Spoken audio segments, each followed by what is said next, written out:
मुझे ये मालूम है कि जो तुम्हारा कैरियर प्रोग्रेशन है वो थोड़ा काफी इंटरेस्टिंग सा रहा है। हमने बात करी है। धोनी का घर मेरे घर के पास है अभी। और मरीन इंजीनियरिंग में क्या है कि एग्जाम्स देने पड़ते हैं आपको प्रमोशन के लिए। अब उन्होंने अपनी लाइफ को चेंज किया है या लाइफ ने उनको चेंज किया है? कैट का एग्जाम दिया और मेन मेरा टारगेट एमबीए था। मुझे लगता है कि जेनजी के लिए ये कन्वर्सेशंस काफी इंसाइटफुल रहेंगी। ये कन्वर्सेशंस उनके लिए भी इंटरेस्टिंग रहेंगी जो शायद अपने लाइफ में अपने कैरियर मूव्स को लेकर थोड़े कंफ्यूज रहते हैं। इसलिए हमारा ऑफिस योकोहामा में था, तो जापान तो काफी जाना होता था हमारा। मरीन इंजीनियरिंग बोलते हैं तो मरीन इंजीनियरिंग और मर्चेंट नेवी सेम है, अलग अलग चीजें? पहले तो आपको शिप के ही कामों में लगा दिया जाएगा कुछ घंटे कि हाँ चलो ये मेंटेनेंस एक्टिविटी करो, या घूम फिर के आपके पास में कुछ घंटे बचेंगे बाहर घूमने के लिए, और पता चला 4 घंटे में से 1 घंटा तो पोर्ट के गेट तक जाने में लग गया। अब आप सोचते हो मरीने के बारे में तो आपको लगता है दुनिया घूमूंगा, पैसे कमाऊंगा, लेकिन वहां जाकर पता चलता है कि मजेदार कोई इंटरेस्टिंग किस्से हैं शिप की जर्नी के? इतना खराब वेदर था कि it almost like rolling 15 degree on either side and it was really scary. So अब सी एकदम बड़े बड़े वेव्स ऐसे स्प्लैश मार रहे हैं डेक पे दोनों तीनों साइड से, और एकदम आज पूरा ऐसा ऐसा रोल कर रहा है। Hi, I am Vishal Jauhari. I am an IIT and I am graduate. मैं अपने साथ 20+ ईयर्स का कॉर्पोरेट वर्क एक्सपीरियंस लेके आता हूँ। मैं एक एंटरप्रेन्योर हूँ, एक ऑथर भी हूँ। मैं अपने लाइफ में बहुत सारे इंटरेस्टिंग लोगों से मिला हूँ और मेरा ये मानना है कि हम सब लोग किसी न किसी तरीके से सोसाइटी में कंट्रीब्यूट करते हैं। जिन भी लोगों से मैं मिला हूँ उनसे मैंने काफी चीजें सीखी हैं, शायद कुछ चीजें मैंने भी उनको सिखाई हैं। तो मैंने सोचा क्यों ना इन कन्वर्सेशंस को मैं डॉक्यूमेंट करूँ और आपके साथ शेयर करूँ। हो सकता है कन्वर्सेशन आपको अच्छी लगे, हो सकता है इनसे आपको कोई इंसाइट्स मिले, हो सकता है आप इनके साथ रिलेट कर पाए, और ये भी हो सकता है कि इन कन्वर्सेशंस के कारण हम लोग आपस में जुड़ पाए।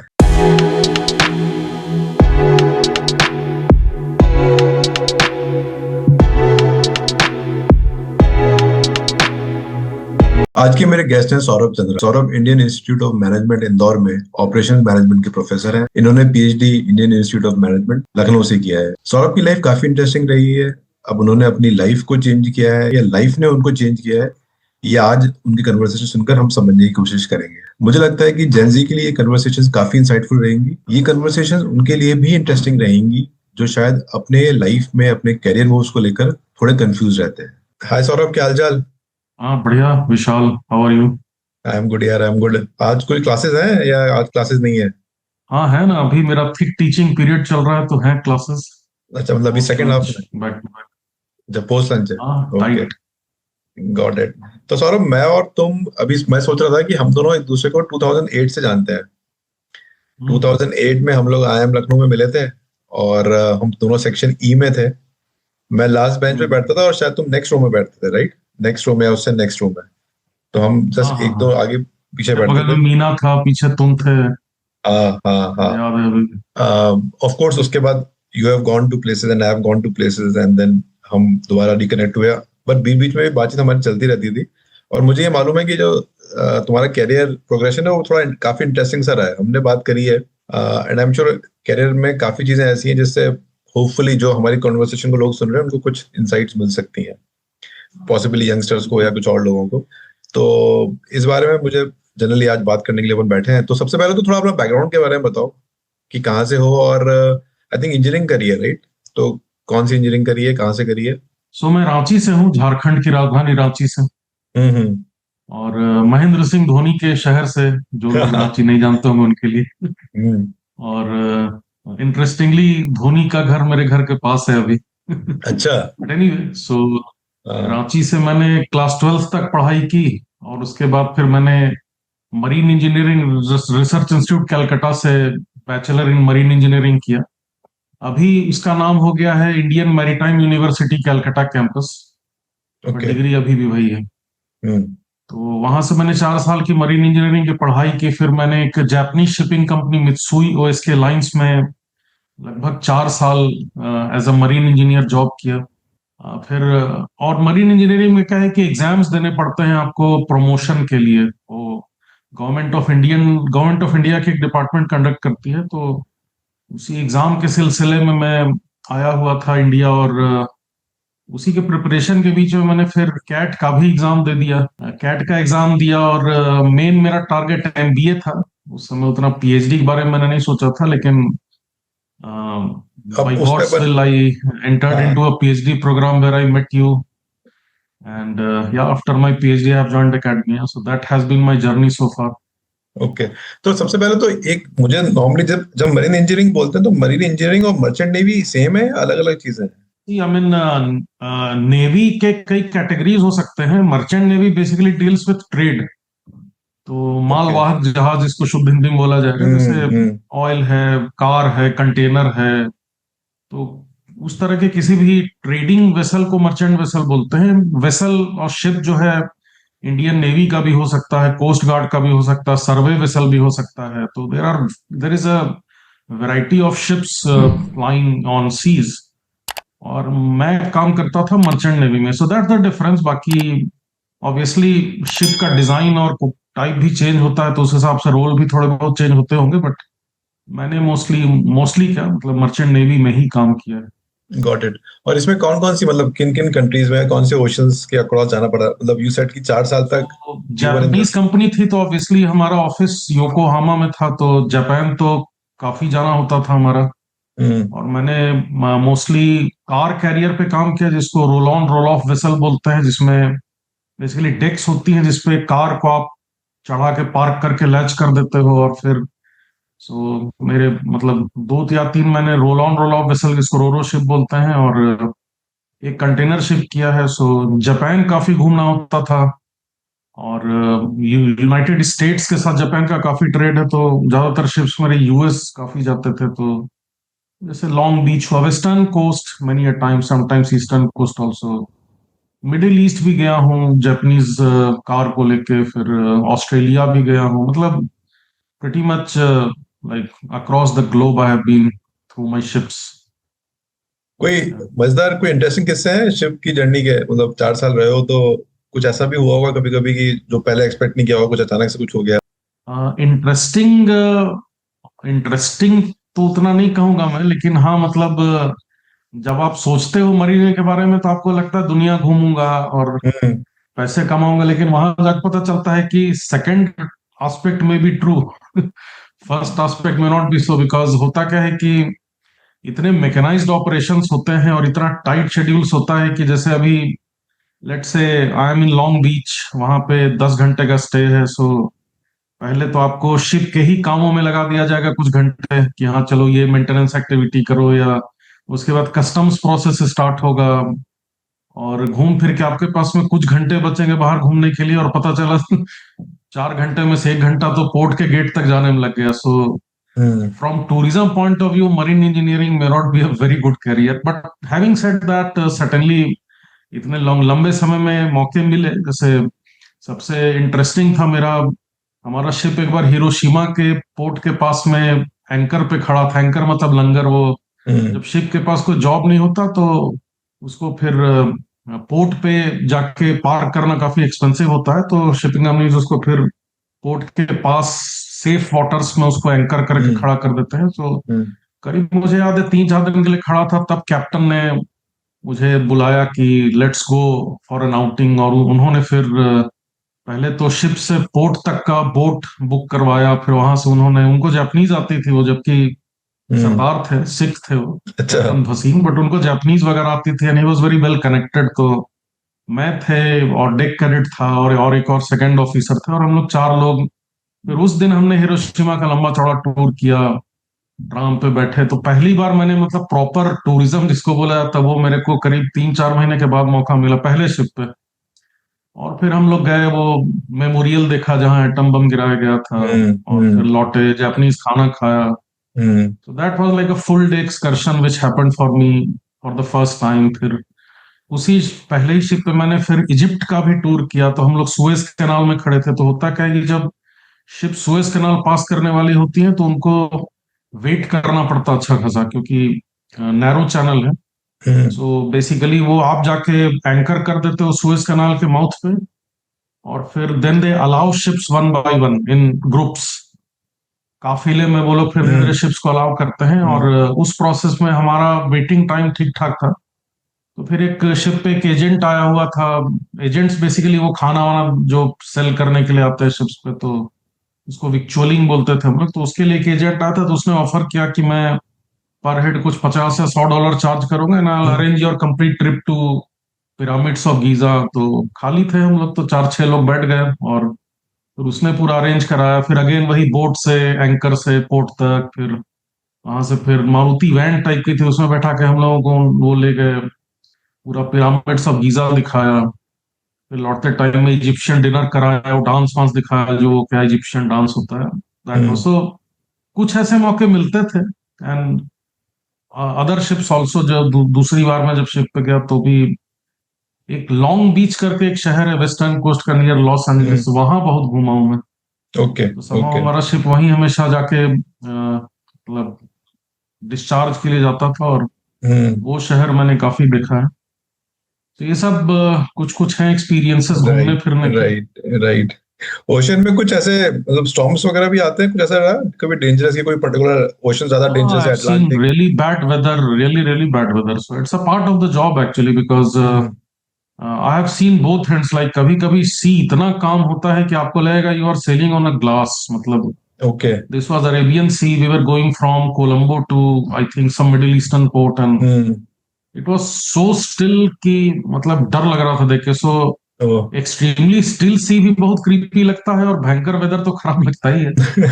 सो और मैंने फिर अटलांटिक ओशन में देखा है, मतलब शिप वॉज, तो उसको हम लोग रोलिंग पिचिंग बोलते हैं। So basically if the ship is like moving sideways तो उसको बोलते हैं रोलिंग, और अगर हम्म फ्रंट और आफ्ट मूव करा तो उसको पिचिंग बोलते हैं। सो इतना खराब वेदर था कि it almost like rolling 15 degree on either side, and it was really scary. So होता क्या था, अपनी ड्यूटी खत्म करके मैं रात में चला जाता था, और मैं और सेकंड ऑफिसर हम्म बातचीत करते थे। तो उनकी ड्यूटी होती थी रात को 8 से 12, if I remember.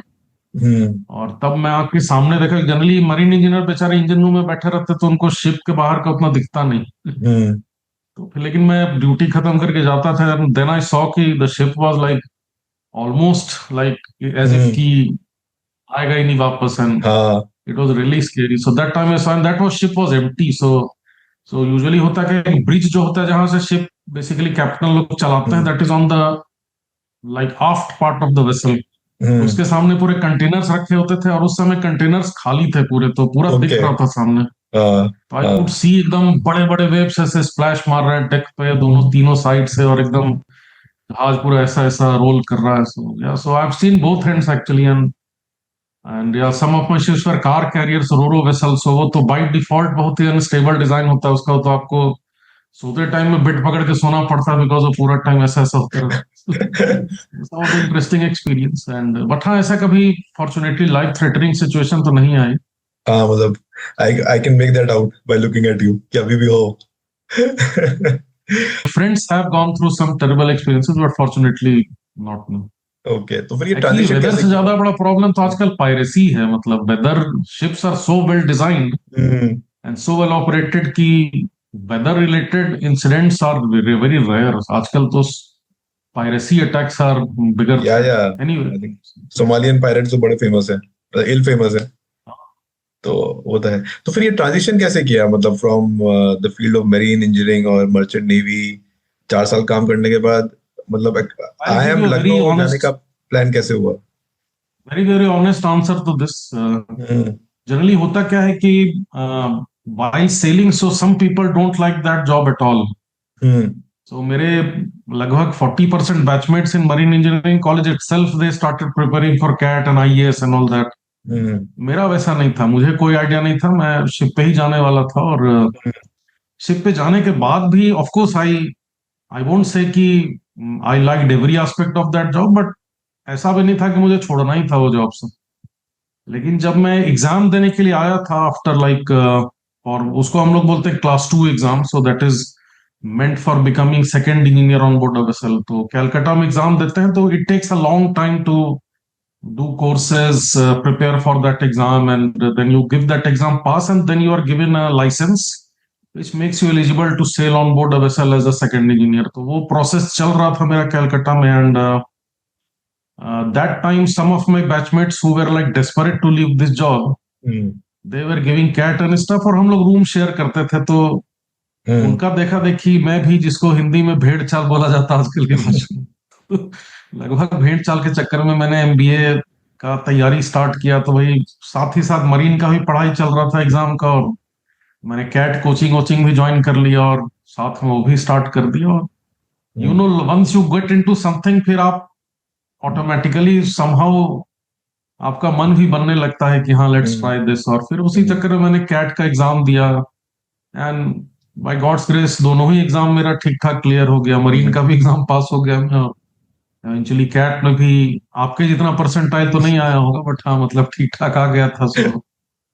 So initial time भी यही था, so I got into colleges like IMT Ghaziabad में मेरा एडमिशन ऑफर था, okay, which I pretty much planned to join, and then eventually I got a call from FPM IIM Lucknow, जो PhD programme होता है, और मैंने वो कैट का फॉर्म में गोला भर दिया था एफपीएम का, मुझे पता भी नहीं था होता क्या है उस समय।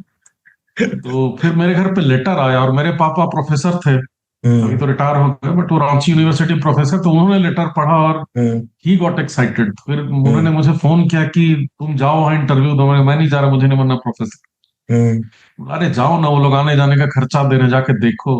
हम्म, and then I went there and then I somehow liked it, so मैंने फिर सीनियर से बात किया जो ऑलरेडी वहाँ पीएचडी कर रहे थे, और देन आई रियलाइज्ड कि पीएचडी करके सबसे अच्छी बात है कि like any degree which I felt like whether you do graduation or post graduation, it is very, you don't enjoy much because you study for exams basically. So आपका set syllabus होता है, there is a variety of courses, and then you study for those exams. So most of the cases you don't enjoy except a few subjects. But when you go for a doctorate, you choose your area of interest, you hmm, focus on that, you pick up your own problem. So पहली बार मैं बोलूंगा कि after class 10th मुझे पढ़ने में मजा आया, मतलब पीएचडी हम्म, के दौरान, and that's what my seniors conveyed and said कि हाँ you will be able to study what you like, and ऐसा नहीं कि you have to join academia only, you can also join hmm, industry after PhD. और hmm, obviously दूसरा motivation था कि fees नहीं लगेगा इस प्रोग्राम का।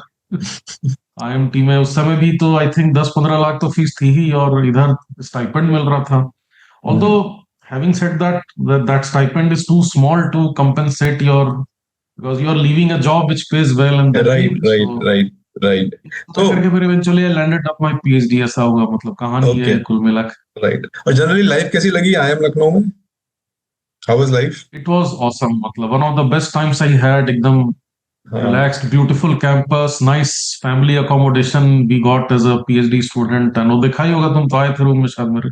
हाँ, हाँ, मैं आया था, तुम Nice मैरिड भी थे। accommodation, and I think I am Lucknow had one of the best foods. The mess had awesome food actually. I mean, या it was what do you not. say? I mean, हाँ, मतलब it was good, it was quite good. मतलब मैंने तो engineering करी, तो engineering के जमाने से तो बहुत ही अच्छा you're था। not so much of a foodie, I know, but हाँ, most नहीं of the पर, people I ask, they say कि food was incredible at IIM Lucknow mess, and I mean sheer amount and variety was awesome. Like breakfast में हाँ, सब रखते थे वो लोग, डोसा, इडली, पूड़ी भी नहीं, और होता टेस्ट था, भी तो बहुत मैं अच्छा पूछता था। था यार इतना चीज क्यों रखते हो? हाँ, नहीं, बट मेरा जनरल फीलिंग ये है कि शायद, और पॉसिबली आई एम लखनऊ की वजह से मैंने शायद ये फीलिंग बनाई अपने मन में कि शायद अंडर ग्रेजुएट कॉलेजेस और पोस्ट ग्रेजुएट कॉलेजेस में शायद जनरली मैथ्स थोड़ी बेटर होती है पोस्ट ग्रेजुएट में। जैसे आईआईटी में हमारे मैथ्स थी, हाँ, वो बड़ी फीस वीस भी बड़ी ज्यादा खराब लेते थी। हैं थोड़ा। हाँ, अंडर प्रोबेबली। ग्रेजुएट में आई थिंक फंडिंग आती है थोड़ी गवर्नमेंट से, और post graduate is mostly self funded, तो इसीलिए मे बी। पता नहीं, मतलब तो that that is always been my belief. I am sure ये सही नहीं होगी, ये मेरा खुद का एक ऑब्जर्वेशन है, but it is a very personal you right observation. Actually, हमारे भी अंडर ग्रेजुएट में मुझे याद है, this is a discussion is going on in a very trivial direction, but anyways जब नॉनदलेस। हाँ, इंजीनियरिंग कॉलेज में गिन के रसगुल्ले मिलते थे दो, या गिन के अंडे मिलते हाँ, थे सुबह, तो हाँ, इस टाइप का। हाँ, लेकिन राइट। पोस्ट ग्रेजुएट में चाहे लखनऊ चाहे Indore, there is no limit as such, you can take as much as you want, and of course at this age most of the people are matured, so they don't take that much, of course, या हमारे but यहाँ, there is no limit कि आपको इतना ही लेना पड़ेगा। सो वो या तो एक सीरियस डिफरेंस था ही। हमारे यहाँ आईआईटी कानपुर में एक ना वो कूपन सिस्टम होता था। तो जैसे आपने कूपन दिया तो बटर का एक कूपन है, नॉनवेज खाना है तो उसका हाँ, एक कूपन है, अंडे खाने हैं तो उसका एक कूपन है, तो वो एक्स्ट्रा आपको पे करना होता था हमेशा। बट आई एम लखनऊ में वैसा हमारे यहाँ ऐसा नहीं था, हमारे यहाँ क्या थाली में एक क्यूब बटर, एक चम्मच जैम ऐसा रखा रहता था, और दोबारा चाहिए तो फिर गिड़गिड़ाना पड़ता था जाकर के मिस कि भाई थोड़ा और, ऐसा सीन। Right, right, right. तो आई एम लखनऊ के दैट्स अ बाद, सीरियस। या तो that's a serious difference for sure. तो आई एम लखनऊ के बाद पीएचडी करने के बाद I think you move to academics, right, and not corporate world, if I remember correctly, right, यही हुआ था। तो थोड़ा सा उसके बारे में बताओ कि क्या हुआ था और क्यों हुआ था, कि कॉर्पोरेट में अगर नहीं गए तो क्यों नहीं गए? क्योंकि पहले तो कॉर्पोरेट से ही आए थे, तो कॉर्पोरेट में जा भी सकते थे। तो फिर क्या हुआ, थोड़ा सा वो बताओ। हाँ इसका भी मैं ऑनेस्ट आंसर ही दूंगा। हाँ हाँ। तो मेरा मन तो इंडस्ट्री का ही था ज्यादा, शायद बोला भी होगा मैंने क्लास में। हम्म और मैंने काफी बेतहाशा कोशिश की उसके लिए। और मतलब around like fourth year when I was about to finish my PhD program, for 6 months I referral, naukri.com, सारे चैनल से कोशिश किया। एंड देन आई, सो उसमें हुआ क्या, एक तो market was not that great at that time, या और आई एम लखनऊ में उस समय, और आई थिंक अभी भी पीएचडी स्टूडेंट्स को प्लेसमेंट में बैठने के लिए अलाउ नहीं करते, so you have to get your job outside. Hmm And like previous batches before me and future batches also got job, whoever wanted got job in the industry, but hmm I think मेरे case में, so like regular management jobs, so my shipping profile, I had only shipping experience, so that did not match with them. So placement पे होने से फिर भी लग जाता है शायद, हम्म but when you apply from outside they look for exact fitment. या तो रेगुलर एमबीए जॉब्स तो मुश्किल ही था, तो कॉल भी नहीं आती थी। और शिपिंग इंडस्ट्री में again I tried, but that time I came to know कि the shipping industry is going through a very rough phase, so they are very difficult to get hired there as well. हाँ, I got some interview calls and almost like cleared them, so they were very specific profiles which are based on my PhD. So I worked on something known as operations research. Okay Operations research is a set of mathematical tools which allows you to model business problems and solve them, especially planning problems. So उस area में मेरा PhD था, अभी भी मैं वही पढ़ाता हूँ। सो उस फील्ड में मुझे 2-4 इंटरव्यूज हुए and I almost cleared some of them, but वहां भी किसी कारणवश एवेंचुअली आई कुड नहीं नॉट हुआ। Join industry. एवेंचुअली फिर मैंने आईएमटी गाजियाबाद ज्वाइन किया right after my PhD, and had wonderful experience there for 1 year. And then I joined IIM Indore, so that's how this happened.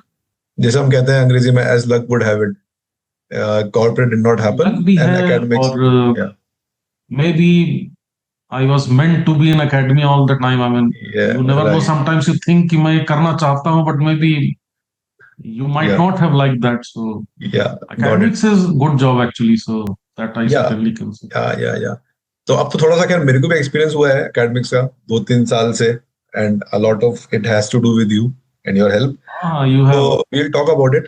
पर एक चीज और थी कि, तो I know you are into operations management, तो अगर हम एक आम कॉमन मैन की भाषा में समझने की कोशिश करें कि ऑपरेशंस क्या है या उसका जीवन में कहाँ पे हमें दिखता है, तो how would you like describe it to say a layman? जो हम ऑपरेशन मैनेजमेंट की जार्गन में नहीं जाते, वो थोड़ी देर बाद जाएंगे, बट एक आम आदमी के लिए कैसे उसको डिस्क्राइब करते हो? अगर बहुत ही सिंपल भाषा में समझाया जाए तो कोई भी प्रोसेस है, अब जैसे बिजनेसेस या तो मैन्युफैक्चरिंग में होती हैं या सर्विसेज में, सो कोई भी आपका बिजनेस हो तो you have some processes. And आप अगर बहुत ब्रॉड लेवल पे देखो, so for any process there is some input and there is some output. Like for example, if you go to a hospital, so input is the patient and output is a patient who has been checked and treatment is carried out. So that's the output of a healthcare system.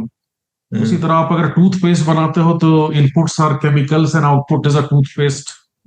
So basically the management of those processes comes under operations management. Or operations, that's what operations is.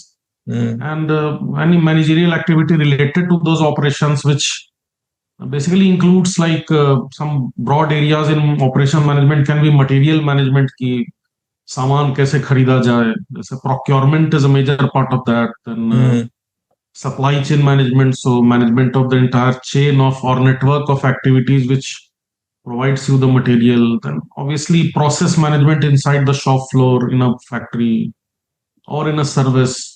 And then of course the outbound part, which is delivery to the final customer. So all these things come under operations management or the role of an operations manager. अभी देखो कितना time mobile smartphone में घुसे रहते हैं, मतलब talking to someone. So I got a chance to visit IIM Lucknow recently, and I went inside the hostel, and it looked like it's like a graveyard actually. And I think that is also, like you rightly said, कि social media है, तो I think since information is so readily available, there were some professors जिनके class में students ज्यादा participate करते थे, और almost like 60% of the session was where students were speaking rather than the professor.